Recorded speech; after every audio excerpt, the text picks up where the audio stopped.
Did you know there are all sorts of free help the Small Business Administration can offer your business?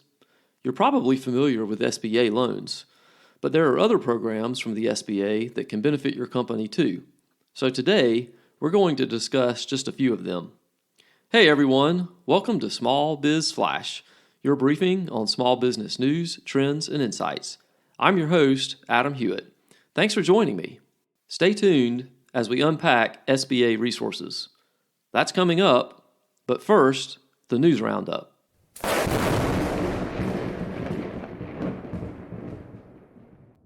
Small business owners are less optimistic about this year's Christmas shopping season than they've been in the past, according to the fourth quarter CNBC SurveyMonkey Small Business Index.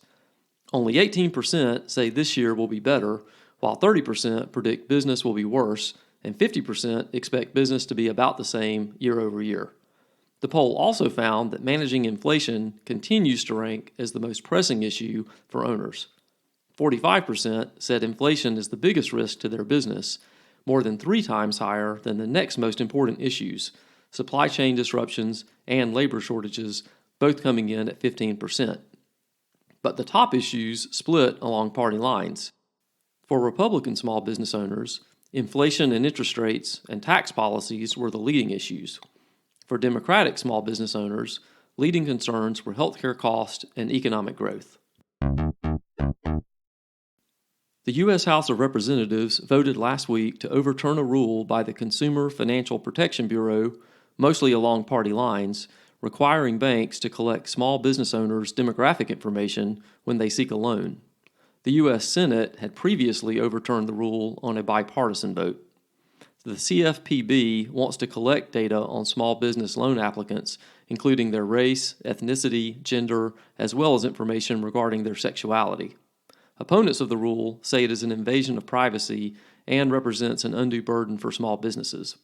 President Biden has said he will veto Congress's action.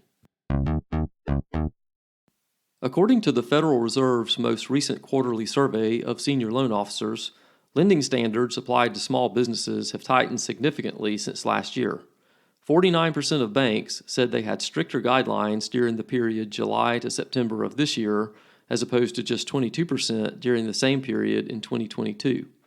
As I've reported previously, the unfavorable interest rate environment, combined with the ongoing credit crunch, is leading small business owners to seek alternative sources of funding.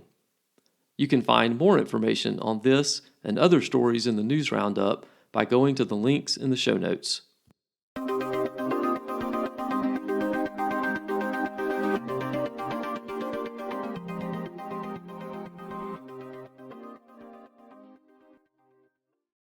Hey owners, allow me a quick moment to tell you about our sponsor, SBS Accounting and Advisors. Many entrepreneurs struggle with maintaining their business's finances, but you need to enjoy your business and get back to doing what you do best. I know the folks at SBS, and you can trust them to professionally manage your bookkeeping, accounting, taxes, and payroll. So go to sbsaccountants.com today to set up your free 30-minute consultation. Use the promo code FLASH to get 20% off your setup fee. Again, that's sbsaccountants.com.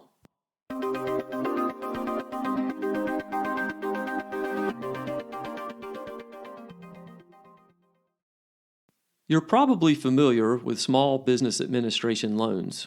SBA loans, as they're commonly called, are partially backed by the federal government.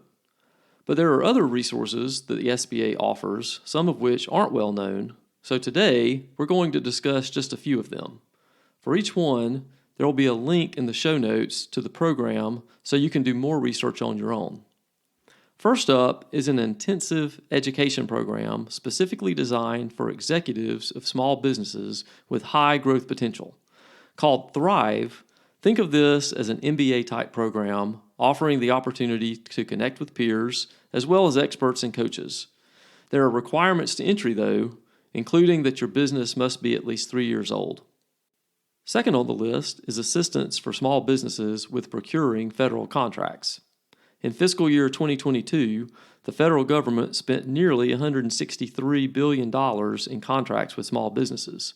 According to the General Services Administration website, Every federal government purchase between $10,000 and $250,000 is automatically set aside for small businesses as long as there are at least 2 companies that can provide the product or service at a fair and reasonable price. There are numerous programs under the Federal Contracting Assistance umbrella that various businesses may qualify for. One is the SBS Mentor Protege program, which matches experienced mentor firms with eligible small protege businesses to create formal relationships. Next up is a unique opportunity for technology-focused small businesses called America's Seed Fund, which awards non-dilutive funding to firms to develop and commercialize their technology. Designed to spark innovation and promote economic growth, one study concluded that the fund has created 1.5 million jobs in the economy from 1995 to 2017. I hope you're enjoying the show, and with every episode, gaining new insight to help you grow and run your business. I work with small business owners to create successful strategy, operations, and marketing. So tell me about your business's challenges, and let's grow your business together. Email me at adam@smallbizflash.com. That's adam@smallbizflash.com. Fourth on the list is the SBA's Business Guide, which provides several tools, including a variety of business plan templates. Even if you're already an established company, the business planning process can be useful if you're rolling out a new product or service. There's also a section on managing your business, and if you need to buy equipment for your company, you'll find a link to several federal government auction websites. Next, there are hundreds of virtual and in-person events the SBA sponsors, from networking events to webinars. On the SBA's events page, you can find an event on just about any topic, from procuring a government contract to getting more success out of your social media posts to learning about copyrights and trademarks. Many events are free, though some, co-sponsored by third parties, do have a fee. Finally, there's the 2023 Small Business Resource Guide, a 52-page reference tool where you can find many other resources from the SBA. There's a section on local business assistance, one on contracting, and of course, what the SBA is best known for, funding. So, that's 6 SBA resources you should check out. I trust this list will be helpful to you, and if there are others you've used and recommend, please email me about them. That's the show for this week. If you wouldn't mind, I would love for you to tell someone else about the podcast, and also to comment on LinkedIn, Facebook, or YouTube as well.